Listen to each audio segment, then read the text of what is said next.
Hello out there, fans of Better Call Saul. This is Dancingsean, and I have become a huge fan of the show. I feel like a lot of people out there have. The show is so dense and rich with so many different things going on. It sparked a lot of conversation and analysis, and I've seen a lot of people touch on the colors. They're clearly using them here, right? But I want to really focus in on it. I think that they're more meaningful and more pervasive than you even realize. Now, before I really dive into it, I want to preface this with a couple notes. One, just a mention about spoilers, and two, a point about Breaking Bad, the original show that the Better Call Saul has spun off of. Um, the thing is that the show it's so rich and so layered. It's really a lot more about how it happens than what happens. I feel like it's hard to spoil Better Call Saul. Like even if you know so and so gets arrested in season 3 or something like that. It doesn't spoil it for you. The performances are so good. All the production is so good. There's so many different narratives going on. But that said, there's also they present a lot of mysteries and they leave a lot to the audiences to kind of piece together. This is a show me don't tell me, kind of presentation that they have. And I am going to tell you a lot. I'm going to go through this and I'm going to be talking about things like through the first half of the final season. So if you're worried about spoilers, I'm gonna spoil it. But what I'm gonna do at first is I'm gonna go through the 10 or about 10 different colors and their basic meanings. Then I'm gonna go back through and elaborate on them and give a bunch of examples. So I maybe talk about some other elements of filmmaking mixed up in all this too. But you'll probably be okay for this opening portion if you're worried about spoilers. But eventually I'm going to get into it. And if you're worried, you might want to tune out. Maybe I'll give a warning when that time comes. Another thing I want to talk about is before I get into the colors of Better Call Saul, I want to talk about the colors of Breaking Bad. It was clear the showrunners had this idea to make color meaningful in Breaking Bad. A very superficial rundown. If you didn't know this already, when I say this, you're like, oh yeah. Okay, so yellow was basically usually the color of the meth trade. So think about like Walt and Jesse in their yellow hazmat suits down in the lab. That's like as deep in as you can get and they're as yellow as you can get, right? Gus in his yellow polo shirt. Now, if you think about what made me realize that color mattered while watching that was Marie is always in purple. And it's hard to miss that. And if you did, once you know it, you cannot miss it. Marie is always a purple dress, her purple silverware, purple curtains. She's always shrouded in purple, okay? Here's the thing. Purple is on the far end of the color spectrum from yellow, and yellow is the meth trade stuff. She's far separated from, okay, think Hank is approaching the meth trade, and he's in orange. Orange is approaching yellow. So now they use it in other ways too, like color. They use it to show transition. Okay, so Walt starts off in pastel, like beige and baby blue, and he moves towards all black when he becomes Heisenberg, right? The thing is that they weren't quite as consistent. Like they were clearly using colors for meaning, and sometimes, you can just read in things that work out well, whether they meant to or not, or they don't have to try very hard. If Walt's being greedy, he's wearing a green shirt and represents money or something. But it just wasn't totally consistent to the show. If you watch Breaking Bad thinking yellow means meth trade, you'll be right a lot of times. When Walt and Jesse are out in the desert and they're cooking meth and Crazy Eight comes up, he's in yellow. But there's other times like Walt notices the mustard stain on one of the doctors. Was that doctor? Why is it a mustard stain? What does that doctor have to do with meth trade? Maybe sometimes yellow might even mean fear, but in this scenario, like maybe Walt is scared. It's just not consistent. And if you think about it, that yellow mustard stain, like maybe they don't want it to be ketchup because maybe red means danger or something, right? But why didn't they make it like grape jelly? Because the purple, kind of like Marie, would be far separated from the meth trade. So anyway, my point is that I think the showrunners, it makes sense that Vince Gilligan and everyone that was making Breaking Bad got better for Better Call Saul. Like they had years of experience, they probably have a bigger budget. It makes sense that they've improved, and ideas they had there, this spark of an idea to use color in a meaningful way has just engulfed Better Call Saul in a blazing fire. Okay, it's a complete integral part of the show, and it's amazing how pervasive and consistent and integral it is. And I think after you listen to my video here, when you go back and watch it, you're like, oh wow, it's like a whole layer of storytelling going on there that you didn't realize. It's almost like spoilery to know it ahead of time. You'll see what I'm saying as I go through here. So uh, let me get to it. In the words of Inigo Montoya, let me explain. All right, Red is criminal. If you go through Better Call Saul thinking Red is bad guy, you're going to be right every single time. Red is criminal. And by the way, I think it's hard to miss it, but the showrunners, they came out and said this. I'll elaborate more. Let me get through this real quick. Okay, so blue, legal. Yellow, uncertainty, conflict. Real quick, I'm gonna go on a tangent. Just with just those three in mind, just think about how they get to use this. One of the most telling scenes of the whole show. Saul's driving around in his yellow car with one red door. Okay, Saul's struggling and he's got one foot in the underworld. Okay, and he gets this good job. He gets this legitimate job with like a big law firm, and they give him a company car, a blue car, right? And he's got this thermos that Kim gave him, world's second best lawyer. She's the best, of course. He's second best. And his thermos is yellow and red.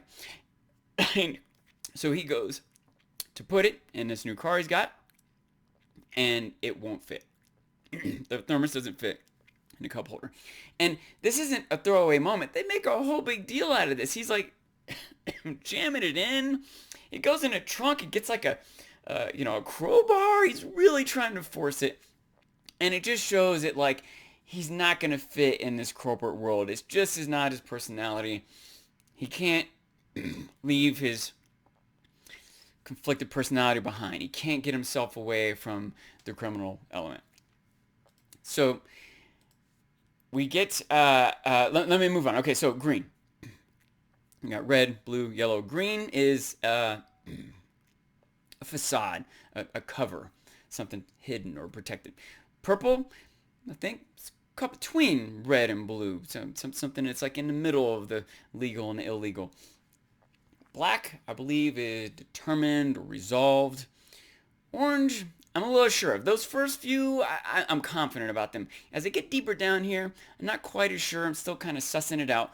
I'm going to talk about it, and I'm going to do some more research. I'm going to come back with some more videos. But orange has got to be in the realm of immoral, dishonest, criminal. Makes sense. It's kind of next to red. Gray, I think, is meaningful too. I think gray is maybe empty or directionless, lifeless. White, I don't really get white. If it has meaning, I haven't found it yet. I'll talk about it more later. I got some ideas. Brown, same thing. I'm not real certain about brown. I think it might mean established or unsettled, or settled rather.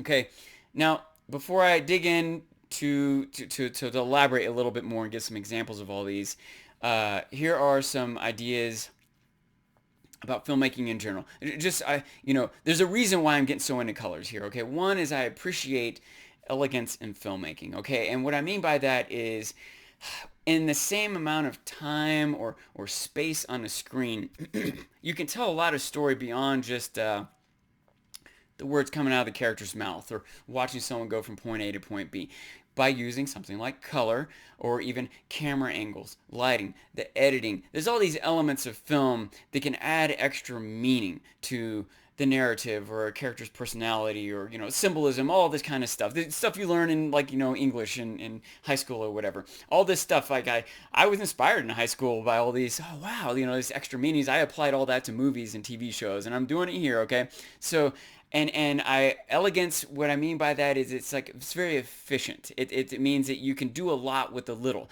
And they're just masters of that with this show. Like I pointed out just with that scene in a car. It's a really good way to add a lot of extra meaning and depth beyond just what Saul's doing or saying. So you'll see in these examples I give how using their colors, the colors, how they're doing it. And the importance, I'm telling you, it's like it's like being spoiled on what's going to happen if you know what the colors are ahead of time. And it's part of why I want to get this video out, because when you're watching, the timing of this, if you're watching at some point in the future, I'm releasing this right before the final 6 episodes of the final season. And I'm telling you, you're gonna pick up on stuff just by knowing the colors. You'll see in a second when I start talking about red, just right off the bat, how they do it. But I just want to clarify that they get to hide things from us by having the gene sequences in black and white. And it's another example of elegant storytelling. Like, on one hand, the black and white makes it clear that we're in a different time period. And also, maybe Gene is less colorful than Saul, right? He's just in black and white. He doesn't have like these red and orange suits, and but also they get to hide from us clues. Like when people approach Saul, if we could see it in color, if we knew that they were wearing red, we would be more worried. If they're wearing blue, like, oh, it's no big deal. Eventually, I think we're gonna see Gene in color, and I bet that Jeff character is wearing red. One way or the other. Let me get on with this. Let me get to this, okay? Red. Criminal, it's not just criminal. I mean, that's like the basis, but there's a lot in that pool, okay? Immoral, antagonistic, bad, negative. You can see there's like a range swirling around criminal there. And along that line, there's a range, like red is maroon, scarlet, pink. That's all like in the range of red as well. Does that make sense? So, and that's going to apply as it goes through all these colors. I'm not going to treat pink as its own color. But the idea is that if someone is like, a murderer in prison, they're going to be decked in red. There's probably going to be like a red exit sign behind them, and that red light will be reflecting off their forehead, and they're going to have a red shirt and a red, everything. So if someone is like on the edge of crime, maybe someone shoplifted, or maybe someone's in the car, the getaway car, they're the driver and someone else robbed the bank, maybe they're wearing pink. Does that make sense? So in fact, Betsy Kettleman, at the beginning of the show, the first time we see her, she's wearing just a red bracelet and a pink skirt. And eventually we find out, she's kind of behind her husband's embezzling. And there's even more to that. I'll talk about it more when I get to some other colors. And Saul was, when he was in trouble, when he was in deep trouble with the law, and Chuck had to come bail him out. That's kind of part of what kind of background setup is that Saul like took a dump in someone's sunroof, and now he's being charged with like a sex crime, and he's already in trouble. Chuck comes to bail him out, and that kind of sets Jimmy in this new path in Albuquerque, working in the mailroom. But in that moment, the jumpsuit, the prison garb that Saul had was straight up red, right? A lot of times Saul is like a mix of colors. Red, a blue suit, red tie, a yellow car, a red door. He's a conflicted character. He's got a lot going on. But you see the idea of red, okay? Like Nacho drives a red car when Tuco first shows up with a gun to Saul. Red shirt he's wearing. He's cutting a red tomato, the first time we see him. So now here's an example of how it's like a spoiler to just know what red means. When Saul first goes to Sandpiper, the receptionist is wearing a red blouse, and he has to walk by a red fence to enter the building. And you know right away, if you realize that red has meaning, that the Sandpiper, they're probably scamming the old people. And sure enough, that's what's going on, right? So let's move to blue. Blue, legal, moral, protagonistic, maybe authority,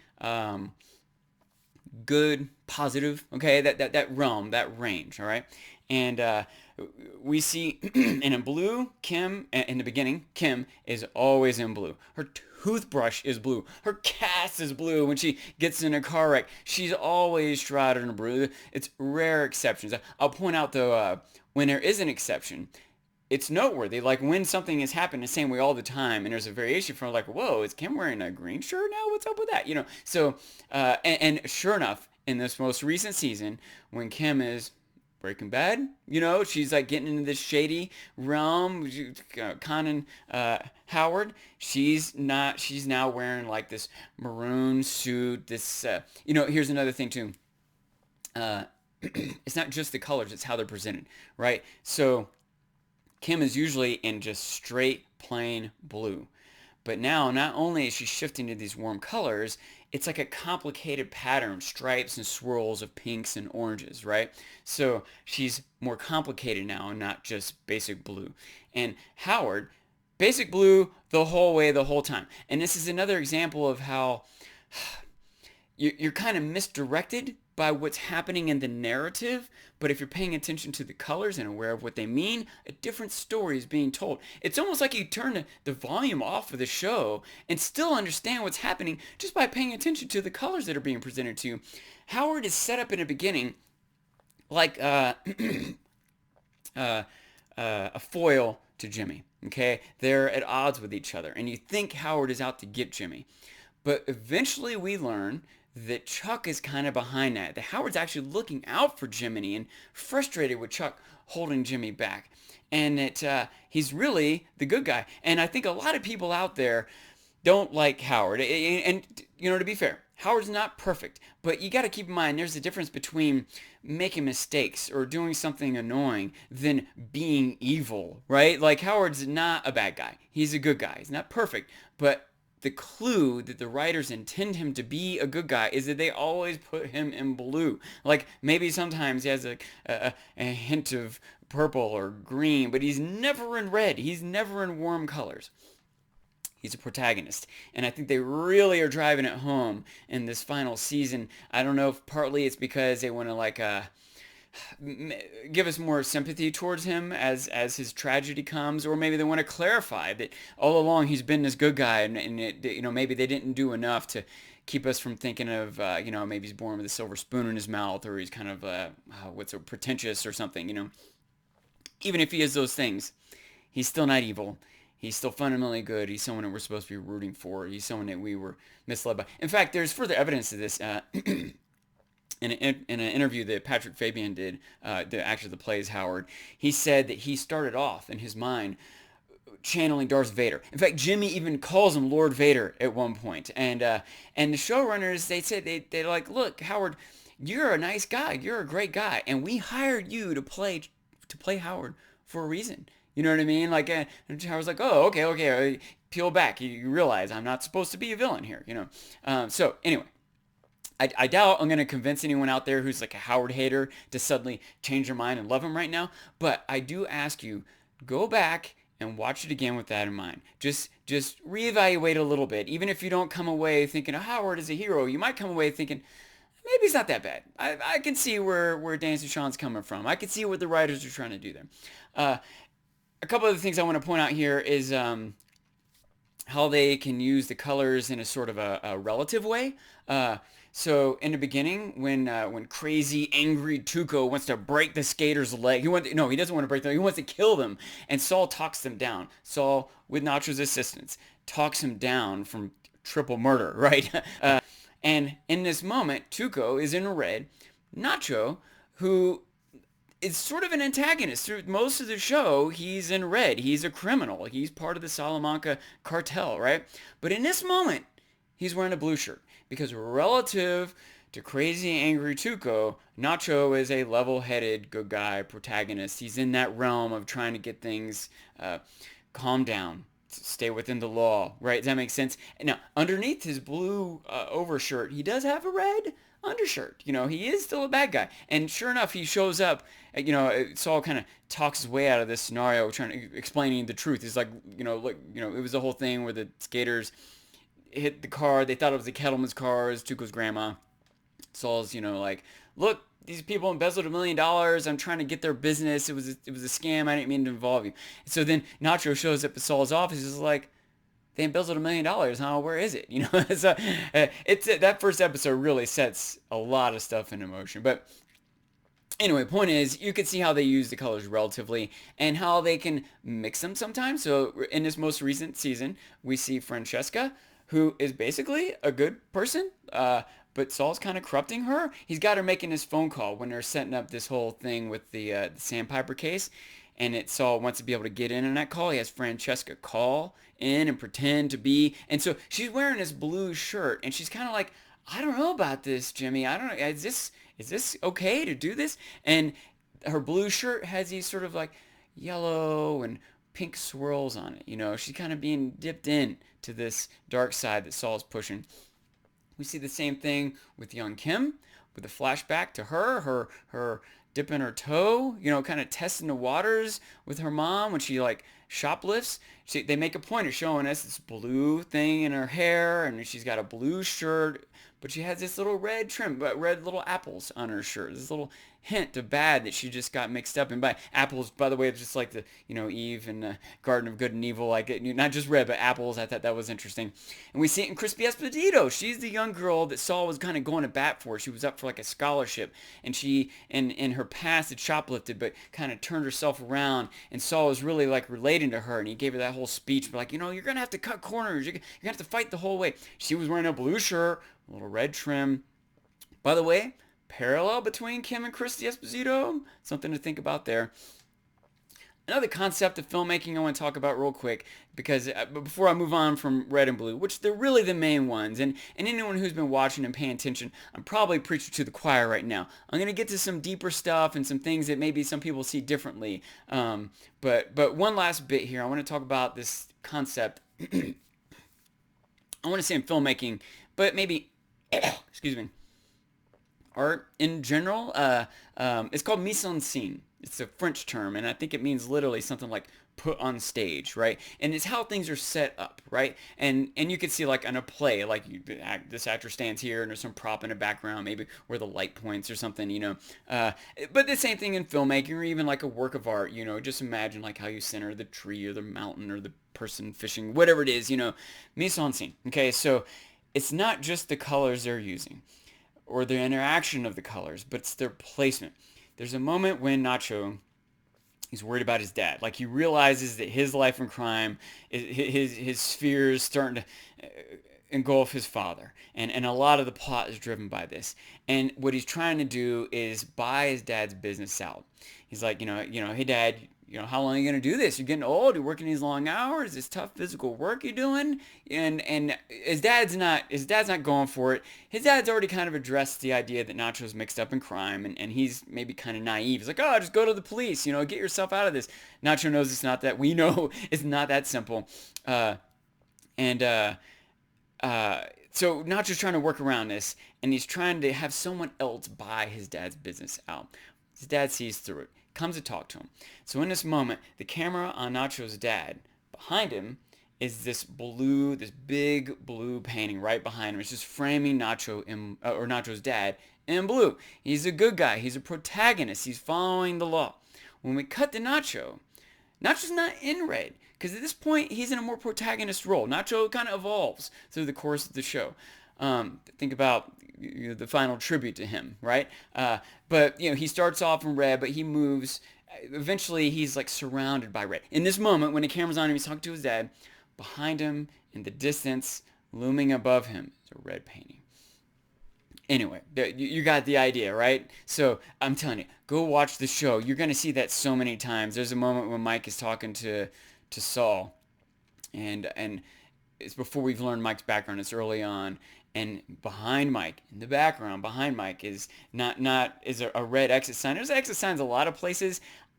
It's not a coincidence. They don't have to include those signs in there. I think they're doing it on purpose. And in this shot, for sure, they didn't have to have, like behind Saul, there was not a red exit sign or a red fire extinguisher like there was behind Mike. I think that we're seeing this criminality in Mike's background. This past that he has that eventually we learn about. Okay. Let me move on to the next color, green. Okay, green, I said earlier, it's like a facade, cover. And there's a lot in that realm. Protection, hidden, safe, maybe disguise, okay? And a lot of you probably like, what? No, green means greed. Green is money or maybe success. Maybe. It can be, but I'm telling you, that's not how they're using it here. Sometimes there's crossover, and that's part of why sometimes it's hard to suss this out. But I worked really hard, and I'm telling you, I figured something out. Tell your friends, rewatch episodes, you'll see it. Okay, here's the thing. Green is, actually, I'm going to back up a little bit because there is one other thing I wanted to say. In fact, I do this a lot. Almost everything I say, I want to like preface it with something. I've got to like build up to this. This is almost like a preface inception. There's this idea, sometimes when you're using colors, there's like happy coincidences, okay? So like it's natural for us to think of red as being associated with like danger, like blood and stoplights and poisonous snakes or insects or something, right? So that works out pretty well for red to be criminals. It's in that realm of like danger, okay? Maybe blue. Police are usually in blue, and you got like blue cop cars or sirens or whatever. You don't usually see lawyers with red suits. Okay, maybe they're not always in blue, but it works out well for them to use blue the way they are. Now, green might it makes sense that it might be used to represent money or greed or nature, but I don't think that's what they're doing here. And I'll tell you, I don't know if they're necessarily trying to mislead us because there was so much crossover with this, but I'm telling you, let me get through this. Okay, here we go. So green, I one of the first places I recognized it was on the the front of the restaurant where the Salamancas do their business. Now, that could be because they're greedy, they're collecting money, but it is a front. Like the front of the building is green. The business is a front for drug trafficking, okay? It's a cover. It's a disguise, right? And I started seeing it in other places this way. We see there's a truck, one of the Polio's trucks, that they pull panels up from, and there's the meth inside. Green panels in it. Again, maybe meth represents money or greed or whatever. But here's the thing. They're not using green. There's a million times when they could be using green for greed or some other thing, but they're not. Like, think about when Lalo in his, well, I guess it was season 5, brings this fancy car with a trunk load of cash to Eladio. Eladio is a greedy character, right? And here's a bunch of money he's delivering to him. Shouldn't that car be green? Wouldn't that have been a perfect opportunity to make that be a green car? But it wasn't. No one was in green in that moment. So what about in the desert? When Saul, is getting those big bags of money out of the desert. Why weren't they big green bags? They easily could have been green duffel bags, but they weren't. I don't think that green necessarily represents money. It's a cover. It's a facade. You see it over and over again. The vet's office is always cast in green light. Mike is often wearing a green jacket when he's serving as protection for someone, when he's like being like a bodyguard, or at a distance he's like covering. He's got like his sniper rifle and he's hidden in a different distance, covering some scenario. It's a green camouflage on his sniper rifle. Okay, the Kettlemans, when everyone thought they were missing or dead, Saul knew. Saul knew that they've arrested Nacho because Nacho was scoping a place out. He was trying to get that $1 million. But he didn't do it, and Saul was trying to suss out where they are. He ends up walking through the woods. By the way, he finds him in a red tent, if you remember that. But when he goes to the house, because he's got to convince the cops and the powers that be that Nacho's not responsible, because Nacho's telling him, like, you don't get me out of jail, you're a dead man. Nacho knew that Saul was the only person he told this plan to, and so he can't help but suspect that Saul got him arrested somehow, and even if he didn't, he's putting it on Saul to solve the situation. So Saul goes to the house, he's talking to the police, and he's kind of piecing together that they can't have run, right? That it'd be too easy to track him down or whatever. And so he's like inspecting the house, looking for clues, and we see in the house the picture of the little girl in a green frame. She is safe, she's protected, she's covered, hidden, right? How is this little girl involved with green? Betsy Kettleman, first time we see her, and she's acting like, oh, why do we even need to hire a lawyer? We didn't do anything wrong. She's wearing this pale green blouse. In this most recent season, Lalo, he's undercover. Everyone thinks he's dead, right? He's hidden. He's underground, right? And then when he makes that call to his uncle, drawing a blank, but you know who I mean, the head Salamanca bad guy in the wheelchair with the belt, right? And he calls him on a phone, and he hears those clicks and realizes it's bugged, and they know he's, and he gets so upset. He hangs up, he kind of panics, he flustered, he like smashes his chair, his green chair, his cover is blown, right? Over and over again. Think about the cucumber water, protected. Paying customers only. Saul always wants to get the green water. It's on the way back to his facade of an office, this little back room shed of an office. You got to pass by this green cucumber water to get there. Think about the scene with the ice cream. Okay, this is another one where you're incorporating a couple different colors here. That when Nacho picks him up and he's eating that green mint chocolate chip, and Nacho won't let him bring it in the car and drops it. He then goes to meet Lalo. And by the way, at this meeting, Lalo is in a red shirt, Saul's in blue. Nacho is not in red, but he's by the red car. He's surrounded, not Lalo's red, like he's still surrounded by this red because he's kind of trapped in this world. In fact, maybe he should be wearing more purple if my theories make sense. But anyway, I guess he is still a criminal. He also wears a lot of black. He's determined. Anyway, I'm telling you, as I've made this video, I've thought of some new things. But the point is, when Saul comes back to his ice cream on the ground and it's overrun with ants, like a lot of people have this idea. I've seen a lot of people out there think maybe this green is like it represents Saul's innocence, or maybe his success, and like the gangsters are gonna take it over. I don't think that's it. I'm telling you that green represents this facade of safety that Saul thought he had. Right in the beginning, when Nacho first came to his office and Nacho gave Saul his number, he's like, when you realize you're in the game, and he gives him his number. Saul has been trying to hide the fact that he's tied up with the Salamancas and this criminal element. He has this facade of protection, but it's not real, and we see here it falls apart. This moment he meets with Lalo, that's it. He's in so deep. He tells that to Nacho in that moment. He's like, look, I just want to get out of this. Nacho's like, there's no getting out of this, man. You're in it now. That's it. And sure enough, just like that ice cream got swarmed with, it could have been black ants, but no, it was red ants. They made sure that the green ice cream was swarmed with red ants. And soon enough, Saul's out in the desert, gets swarmed with criminals. Later on in his most current season, when it becomes known that he's working for the Salamancas, suddenly his law office is swarmed with criminal clients.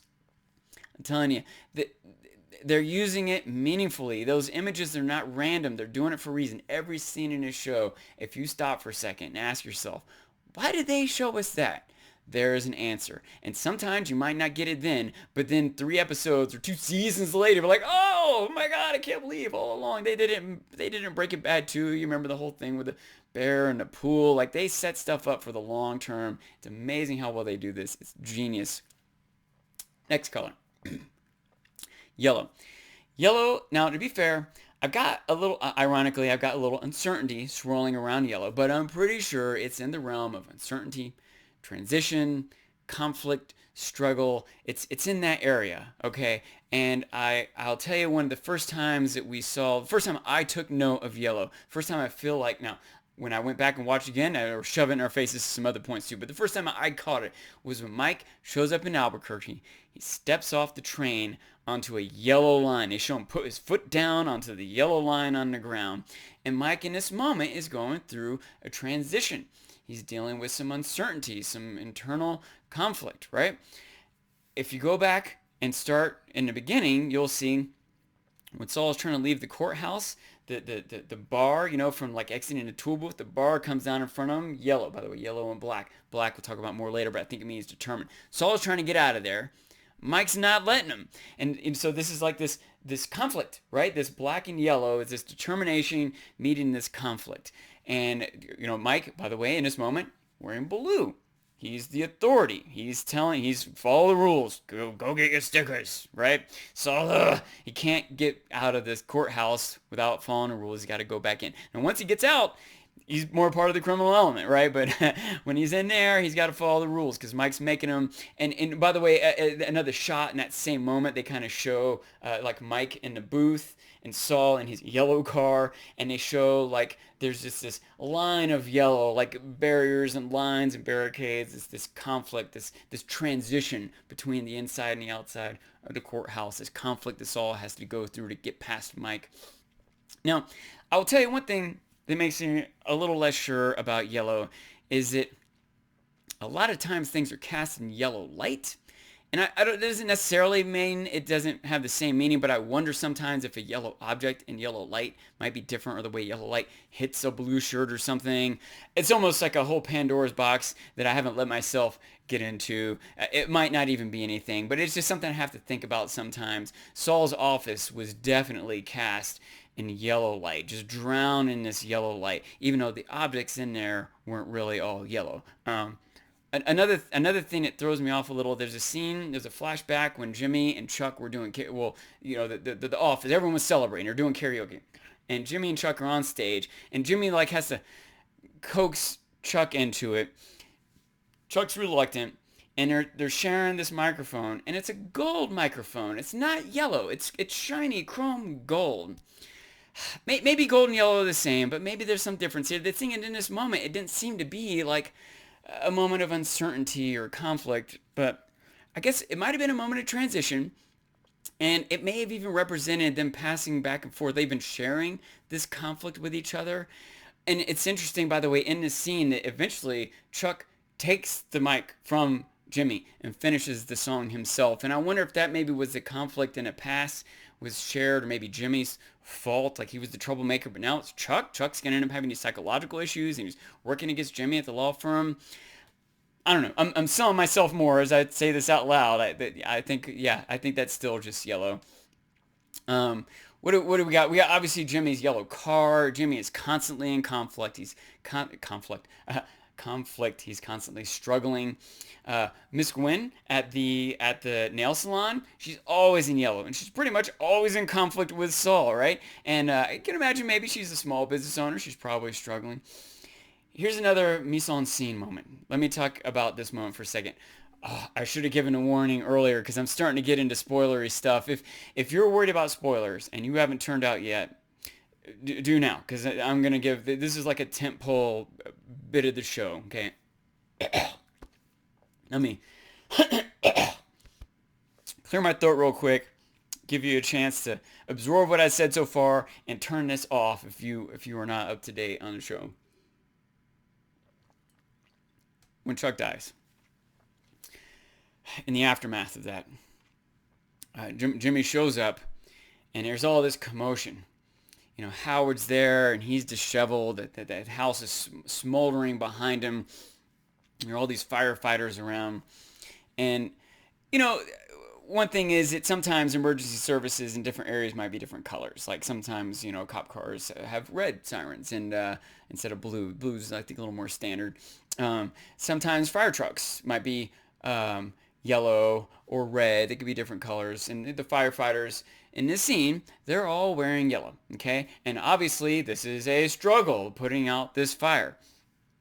And Jimmy shows up in this commotion, in this chaos, this uncertainty. He doesn't know what's happening. He can't believe that Chuck is dead. But eventually, as the scene progresses and he talks to Howard, and the coroner drives off with Chuck's body, and Jimmy kind of just settles down to take all this in, and behind him, one by one, all the firefighters in their yellow suits move out of the screen.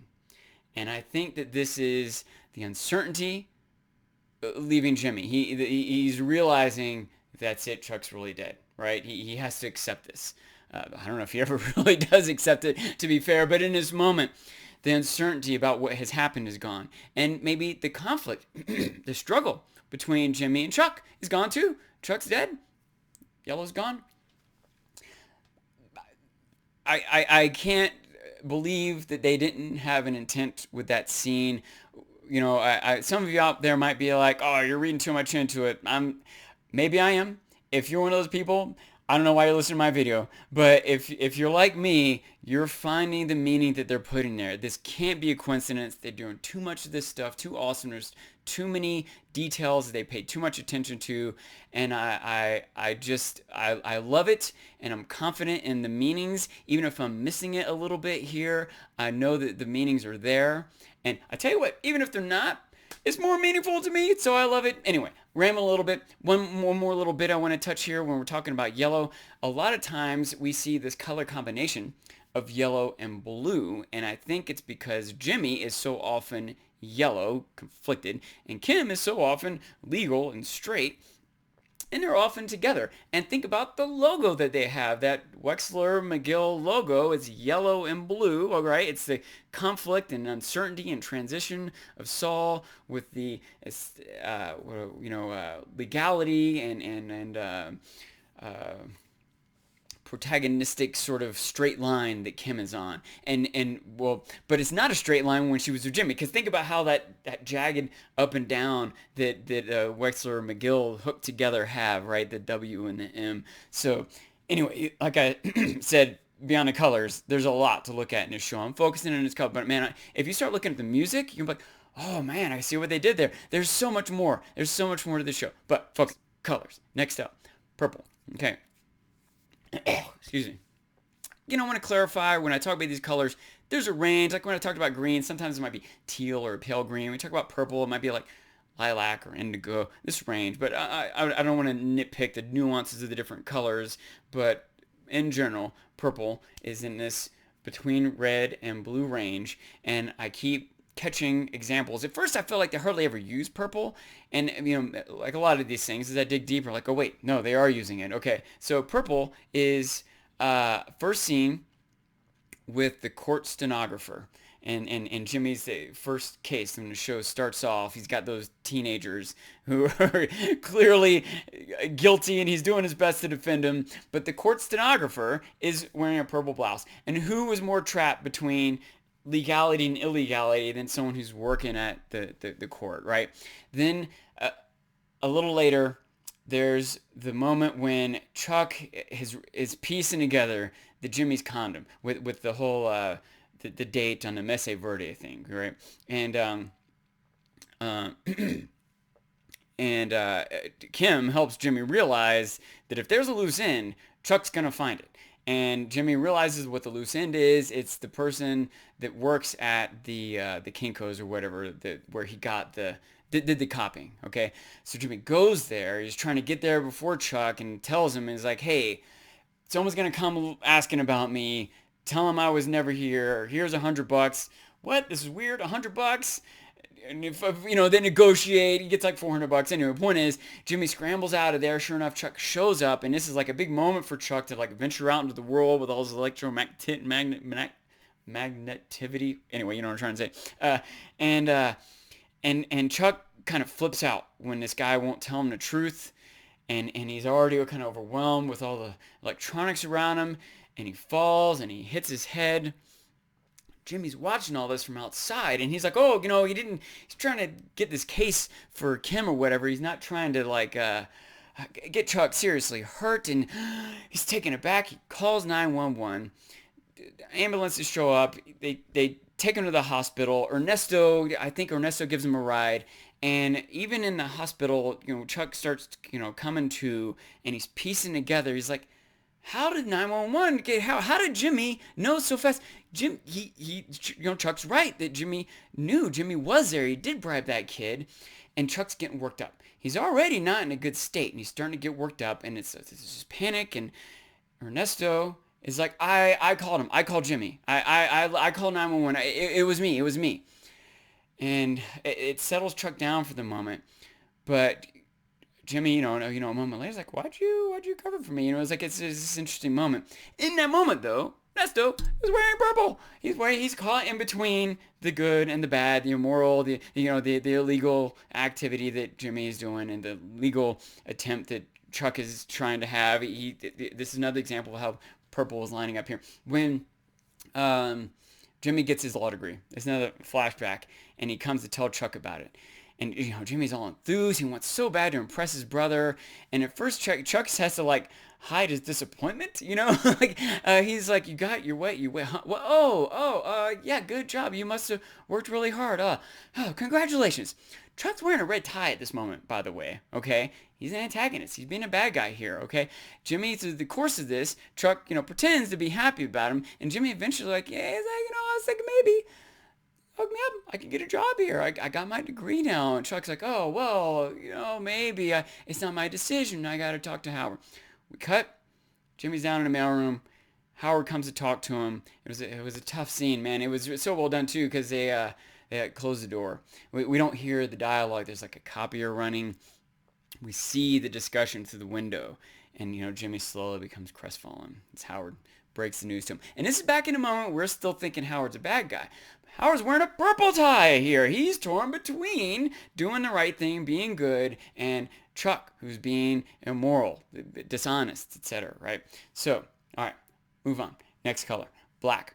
Black, I think, means something along the lines of determined, resolved, committed, something in that realm. I only recently even started thinking about black. It just didn't even occur to me as a color, which, by the way, neither did white or gray. And once I just like, oh wait, there's something to this. Okay, so I think black. Like I said, determined, resolved, something along that line. I realized at first that uh, I thought that Mike wore black a lot, and I thought that maybe Mike a lot of times is kind of like determined, confident, okay, and so okay, that's black. I started to realize like actually Mike's wearing blue here, Mike's wearing green here. Mike doesn't necessarily always wear black, but I tell you one time he did wear black was when he was disassembling his car. He kind of suspected that he was being tracked somehow, and this was a great scene. They took forever to show us how meticulously and determined he was to pull this car apart, every little bit of it.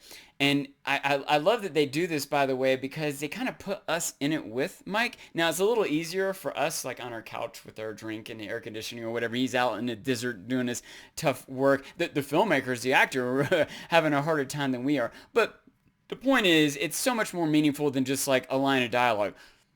I found this tracer in my gas can or whatever. If we just got in a line of dialogue, it wouldn't be as meaningful. We sort of feel the reward when Mike finds it after all this tedium. We kind of, it's a bigger deal to us at the end of that. The show does that a lot, kind of take us through something. And we don't exactly even know what the mystery is. What are we trying to figure out here? And at the end, you're like, oh, it's genius. So anyway, he's wearing black for that. Kim is wearing black when she gets married to Jimmy. She, I guess, has really made up her mind. She's determined about this. She's confident. It was kind of like a little bit of like a left turn, I think, when she's like, we got to get married. We thought they were about to break up, but it went the other direction. It's a very interesting moment that happened there. But she's wearing black for this, not yellow, not green. She's not conflicted. She's not putting up a front. Another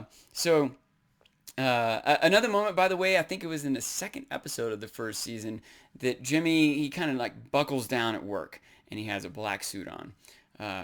So anyway, I will say black is something I'm not 100% confident about. I'm sussing it out. Let's move to gray. Gray, I think it's new for me to think about this too. When I realized if black can be a color, so can gray. Excuse me. Here's what I've got for gray. I think it's lifeless, maybe mechanical, empty, hopeless. Part of where I'm coming from with this is Gene. Think about Gene. He's in this black and white. It's black and white, but really black and white is really just different shades of gray, okay? And Gene compared to Saul is always colorful, right? But Gene is gray. He's sunken down. He doesn't have a lot of hope or excitement in his life. And I think you can see that or that realm in other areas. In the first episode, and I think a lot more in the first season in general, Jimmy's wearing more gray suits. He eventually starts wearing more colorful suits consistently. But now gray also, you could say maybe like he's in a gray area of morality. But and a lot of times that does work, but I don't think that's necessarily what gray means, because I think that's usually how they're using yellow for one. It'd be kind of redundant to use gray like that. And because I do think they are using, let me show you, let me throw in a couple other ways they use gray. A lot of times Gus is wearing gray suits.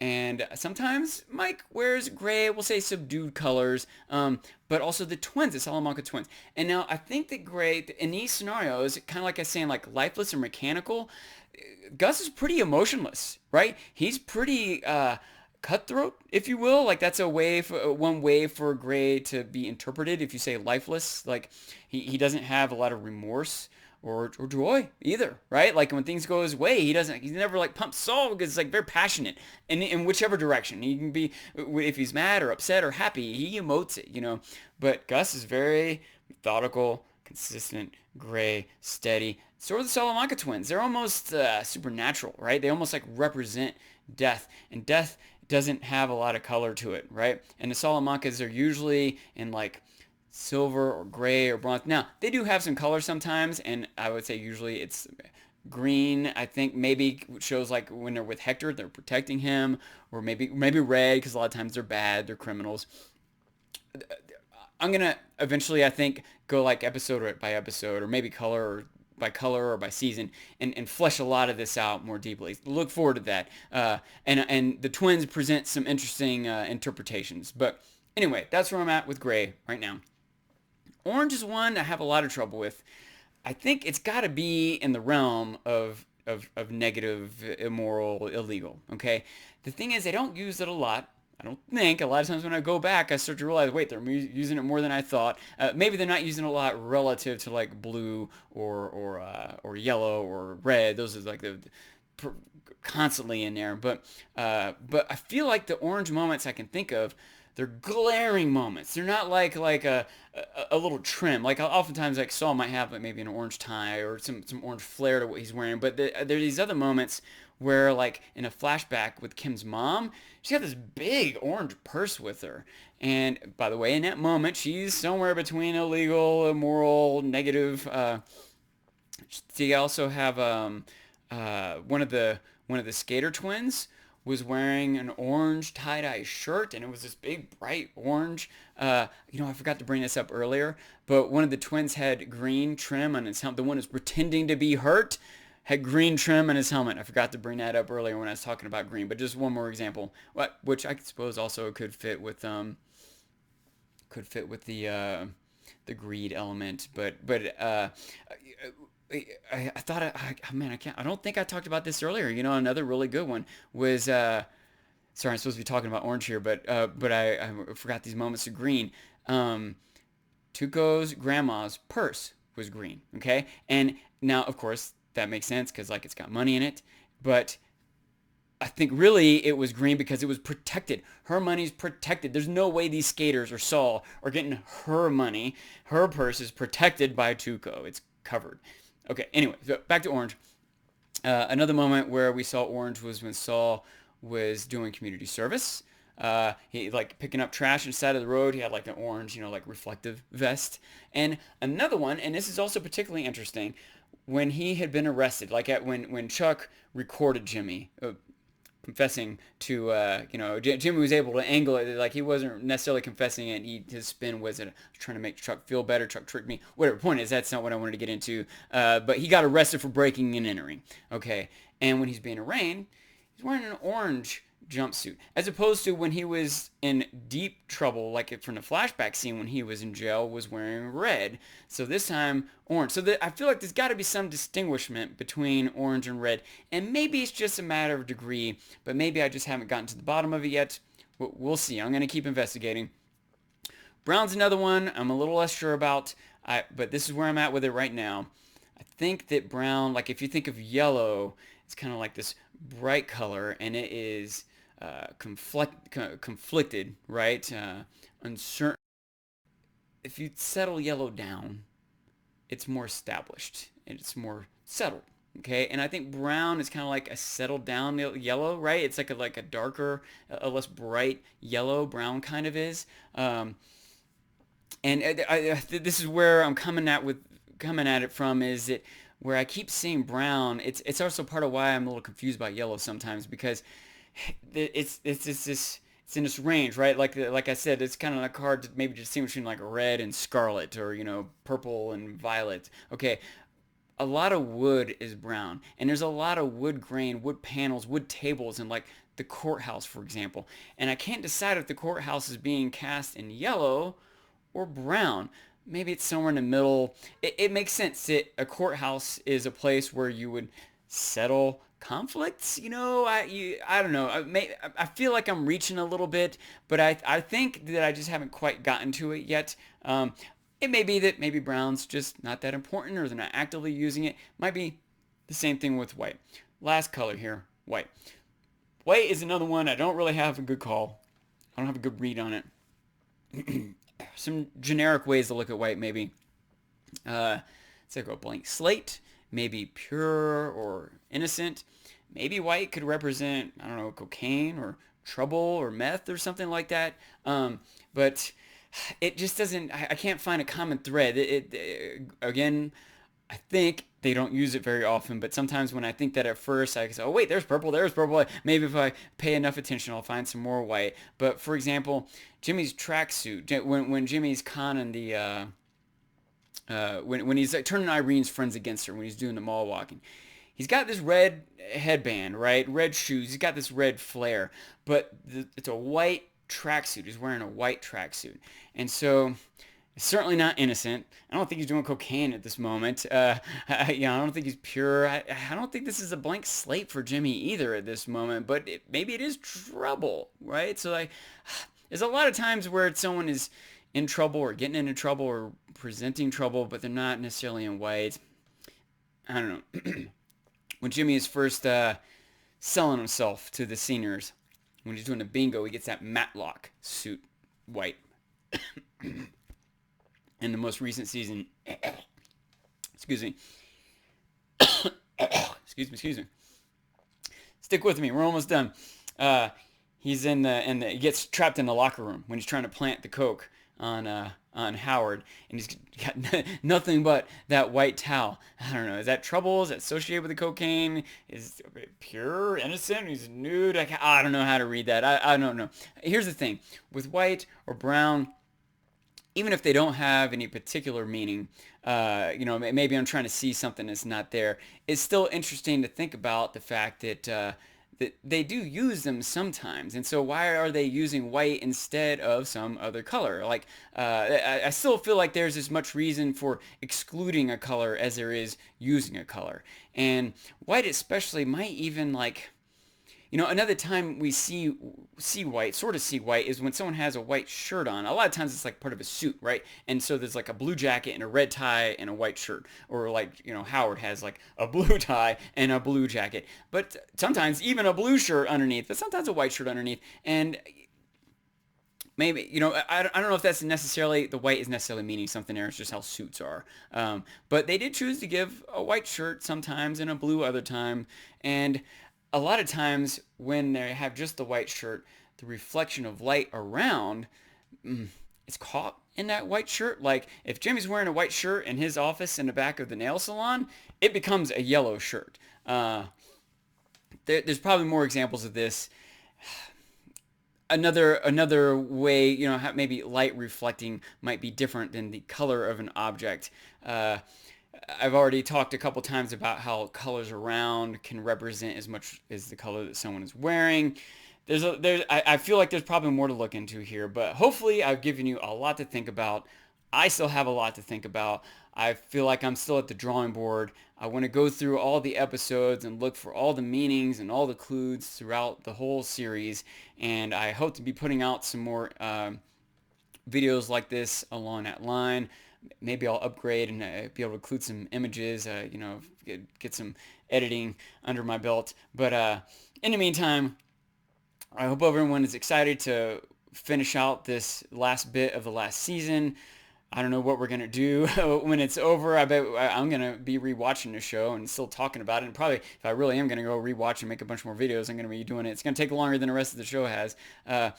This show it's got to be, if it's not the best, and obviously I love it, maybe I'm a little biased, but I think even objectively, it's at least one of the best produced shows, right? Like maybe it's just not for everyone. Maybe you don't like crime dramas or something, but there's no way it's not one of the best produced shows as far as the writing, the effort going into it, the attention to detail, all the things I've talked about, the mise-en-scene, the elegance of it, the cinematography, the lighting, the set design, the costume, like so many people are putting so much effort into every little bit of this show, and it's just this beautiful work of art that they're turning out. And we're coming out of a time of great shows, maybe some mixed opinions on some things like Lost, Game of Thrones, Sopranos, The Office, and we're in this new era where like those shows are like, yeah, they're pretty good. Like everything is good now. Like filmmaking has progressed. There's more people involved. There's more audience. There's more people analyzing it. There's more experience that everyone has. People from the film industry are getting mixed into TV. You have more time to develop characters and plot lines. And anyway, in this time, I'm saying that Better Call Saul may be the best show like of now or ever. And other shows, I'm going to throw some other shows out there that I really like. If you're on board, if you're seeing eye to eye with me on this stuff, Better Things, Atlanta, Fleabag, those are really great shows. They've gotten a lot of acclaim. They're kind of well known. There's a couple of quirky ones that I feel like maybe it's just me that likes them. There's a show called Baskets, Pin 15, How To with John Wilson. If anyone out there watch those and likes those, let me know. One way or the other, follow me. I'm Dancing Sean. I'm on Twitter. I'm on Reddit. I'm on YouTube. Give me your feedback. I want to know, what do you think I'm missing? What's your thought? Did I change my mind on anything? Hopefully I've opened some people's eyes to, at least to some new possibilities of how to interpret this stuff. Hopefully I've inspired you to go back and watch it and get some extra value out of it, or to find some bit of evidence to prove me wrong if you're sure about what green means or whatever. I've really enjoyed making this video. I've really enjoyed the process. This is like the funnest thing to research because I love it so much. And I hope I've added some value to you out there. I hope you look for more of my content. And until then, Better Call Saul.